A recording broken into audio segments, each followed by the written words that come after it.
Odero, who is an MP aspirant in Suna East, and we also have a gubernatorial candidate for Uasin Gishu County, Mr. Sami Sam. Welcome. Thank you. We are glad to have you in our studio today. So I'll move to our first topic, which we are going to discuss today. We're going to discuss the results of the opinion polls by Radio Africa Group, which for the first time placed Raila Odinga top with a few points, defeating his competitor William Ruto. Yeah. So what's your opinion on that? What do you think led to that? My friend Brian, those are just opinion polls. Yes. And polls are, most of the time, Yes. these people use money to manipulate their way. So in short, you're saying you don't trust the I don't polls? trust the polls. No. I don't trust them. Radio Why Africa should I Group trust them? provided evidence. They provided a sample size. They interviewed people from all over the country. So how can you tell me you don't believe them? No, those are just polls. We don't trust them. You don't? As So- people from Kenya Kwanza, So you think the polls are rigged? those polls are fake. Mr. Odero, what's your We opinion believe on on this? You know, I just beg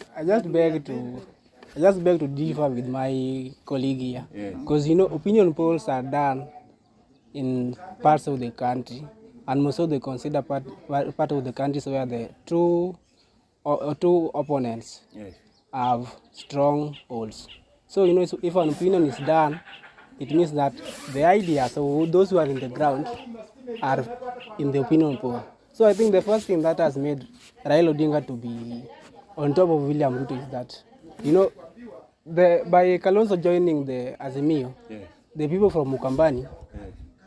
most of them who are on the Kenya Kwanza alliance, Yes. decided to join the Azimio because they believe that there will be a share if Raila, of which I'm sure will be the 5th president of the Republic of Kenya. Another thing, Yes. if you look keenly when William Ruto is doing his campaigns, he has no specific agendas. His main agenda is just to hurl insults on the opponents. Mara weni mganga, mtu wa kung'oa reli. Such ideas can only be used to convince people who are not learned. But those who know how the economy runs cannot be fully convinced by the ideas that William Ruto is spitting to the people. Honorable Sam, please defend yourself. What He's idea? claiming What that idea you does insult Raila people. have for the Kenya? Yes. Towards? I want you to defend yourself against the accusation Yeah. that you are insulting people. Are you insulting people? No, we don't insult people. Yes. Our leader Yes. usually use, here we are politicians, Yes. and politicians have their way of which they talk. Now, when you have your opponent, you cannot just praise your opponent. Yes. Of course, you will have to. But I think there is a better way because we have No. morals to preserve. Yeah. He has claimed that you can't. No, yes. How now? You are on record calling Raila Mzee wa Kitendawili. What do you have to say about that? But of course, that's not an insult. Does that look like an insult to you? No, he's claiming. Yeah, it is an insult to the Azimio people. How can you call someone a muganga yet you cannot prove Where? the extent at which that Where has he person? ever said that? But He has never. If you look at most of the rallies Ruto is joining, yes, even most of if he is in Meru, the term that will never miss in his speech is mtu wa kung'oa reli, mganga. Those two terms either must appear in his speech. but Honorable Odero, We Yeah. need some evidence. We need some evidence. But the evidence are there in the media. It is recorded. Those are your own words. It is recorded in the media. Honorable Odero, Yeah, let's call a spade and not a big. yeah. On your side, you've also been seen on record insulting some of the members who are supporting Kenya Kwanza. That is not an insult. Minor Commander Yeah. said that the Moses Kuria, he burnt his legs. Yeah, That yeah. maybe the disease has gone to the brain. But Don't you think that's an insult? that is not an insult. That is a positive criticism. It is a positive criticism. Someone like Kuria, uttering such words, it means that there must be something wrong with that person. Yes. So, you know, if you are ill, Yes. you also develop some psychological problems. You will be having some stress. Would it be So right I think that man. right Yeah. if now what Ruto has been saying, mtu wa kitendawili, he was talking about, he's criticizing what Raila is doing. He's not capable to read Kenyans. He's only, what he knows is to give us some vitendawilis. I don't know even But- what is vitendawili anyway. But kitendawili is but you He know, doesn't have Yes, honorable members. something on the table. We need something on the table. but the you know, even you are sure, you know, it is written in the history of the Kenyan. You know very well that Honorable Raila, the fifth, is the one who contributed to the devolution. That is a benefit to the people of Kenya. It is obvious. The man has really, I have a question for you. yeah. Do you think Honorable Raila is a project like Kenya Kwanza claims that it's a state project? Raila cannot be a project. It is a project of the people, not a project of the state. Why say so? Because everyone like Uhuru Kenyatta is a citizen like most of us. You understand? He cannot support two candidates at a time. He have to just choose one candidate. So by choosing Raila, it doesn't mean that he is now a project. Raila is now a project of Uhuru Kenyatta. You know, Raila has been contesting. This one is now the fifth time contesting for the president, and his team is just coming to realization. The only thing that is differentiating Raila from presidency is only time, and I can assure you now, come August 9th, you will be shocked. Why are you so calm? Is he saying facts? You are stating. No, you know, as Kenya Kwanza, Yeah. actually, UDA in the first place Yes.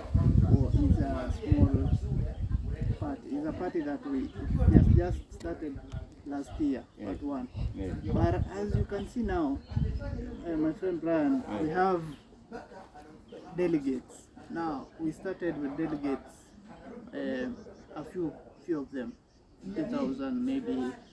No, not 50,000, but members. Members, we had around 50,000 members when this UDA started. Yes. But as we speak right now, we have over 7.5 million members. Yes. But Now, let's speak on that. Okay. There have been claims that UDA has fake members. Yeah, those who Members are aspiring, not those who have, or those who are aspiring Members to who are in be. the party register, yes, but they had no concept of their No. registration in the UDA. but that's fact, evident yes, because yes. as we are speaking, members who are aspiring for seats, Yes. we have over 5,000 members Yes. who are aspiring for seats. So you can tell my friend, how is that not possible that this UDA Yes. has over 7 million members? How can you say that they don't have such number of members, No. and yet Yes. it's the only now campaigning group Yes. that has more people who are aspiring than even new ODM. And sorry. Yeah. About that point, you said it has many people who are aspiring. You know, we have the party primaries, the nominations. How are you going to cover for all these aspirants? Because in one seat, UDA has 5 candidates. Yeah. You know, only one shall bear the flag. So That's how true. how are you going to bear with all these other people? You know, as the name suggests, Yes. UDA, United Democratic Yeah. Alliance, as we are going to follow what our name says, Yes. democracy. Yes. We have democracy in us, Yes. in that we'll not only allow people from outside to come and ruin our party, Yes. as it was done the other time with Jubilee. You know what Jubilee did? And it's now I think dead. you are But losing the topic. The man is trying to say Yes, that you are because escaping. he was once in the Jubilee, Yes. so he's trying to say that Yeah. the election that was done in the Jubilee when he was there Yeah. and was not fair. was not fair. Are you claiming that way? no, I'm not saying that. Yes. But what I mean is, as United Democratic Alliance, we are going to be democratic.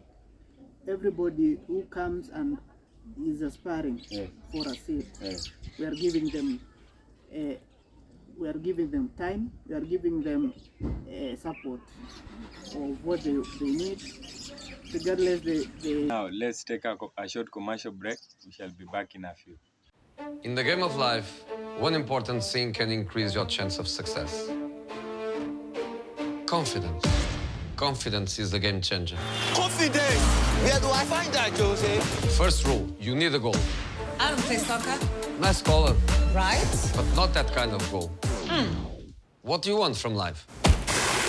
Happiness. Success. Checkmate. Less worries. Next, you need a strategy. I gotcha. Like a game plan. Exactly. Put in the work and stick to it. Nothing pays better. Trust me. No. Then you need to be patient. How patient? More patient, success cannot be hurried. And most important of all, you need the right team behind you. Do all these things, and you will have the financial confidence to achieve anything. Anything? And everything, my friend.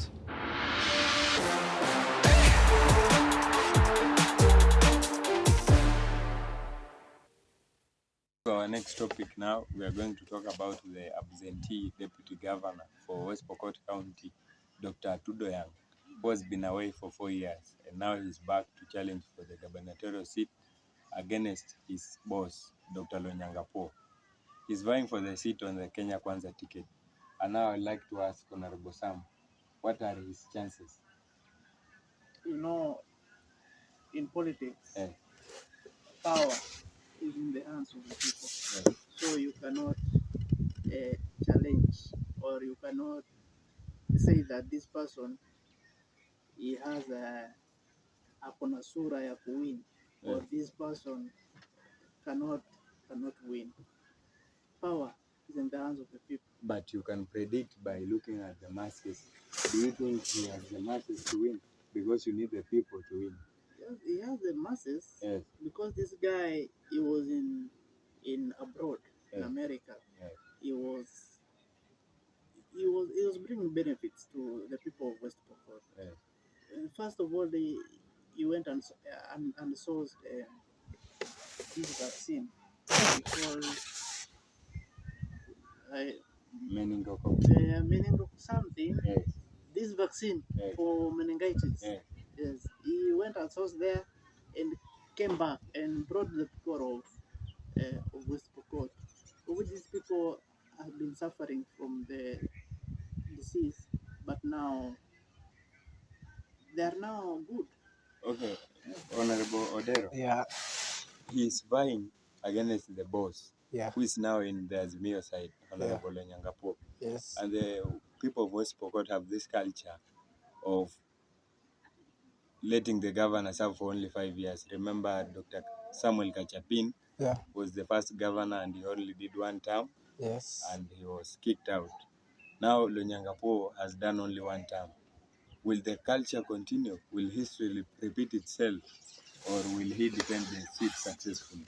You know, first of all, I just want to say that we Kenyans are being played by some of our leaders. How can you be elected, you be given a position in the government, then you decide to leave the people for 4 years? You know, 4 years is like the whole term. The entire term. The entire term. 4 years you are in abroad, then you decide to come back when electioneering period is approaching to contest the same seat with your boss. You know, it is like the man is just trying to test waters, and I don't think he will succeed. But Honorable Odero, we have seen Honorable Lonyangapo defending his deputy in the Senate financial bill. Yes, he said that his absenteeism has helped the county. Yes, what do you have to say on that? Because it is on record. He said that he defended the deputy and now you are criticizing the same deputy.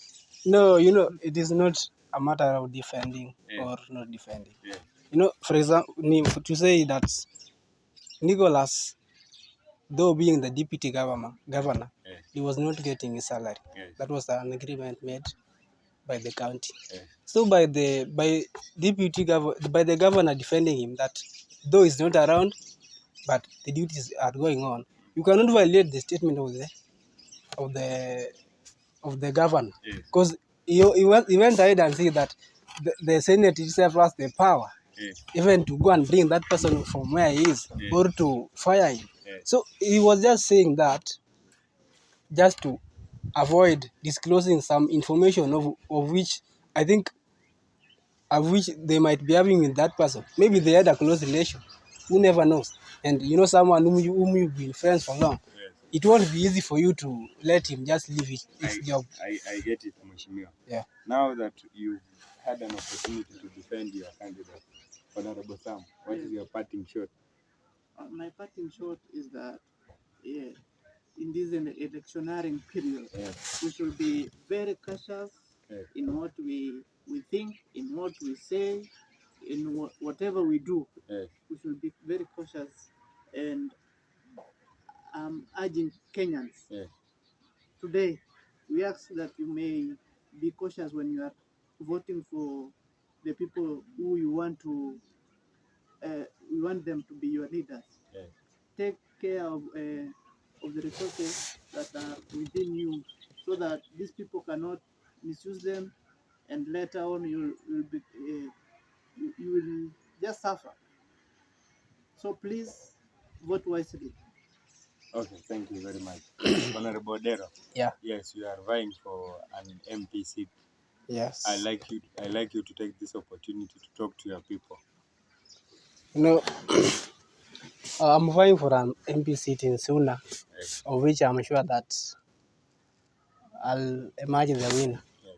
Now, the one thing that I want to tell the people is that during this electioneering period, Yes. we should stop being overambitious. Should focus on, first of all, focus on yourself. Focus on whatever you are doing. Stop mostly for the youth. Stop following politicians like your gods. You have better things to do than following politicians. That 50 bob you are being given will not help you for the entire life. That time you are taking to come and cause chaos in someone's rally, use it sparingly so that we may have a better future. Okay, thank you very much. I've been glad having you in studio. Yeah. I hope that we'll have much more interviews in the future. Yes. I wish you success in the coming elections. Thank you. Thank you.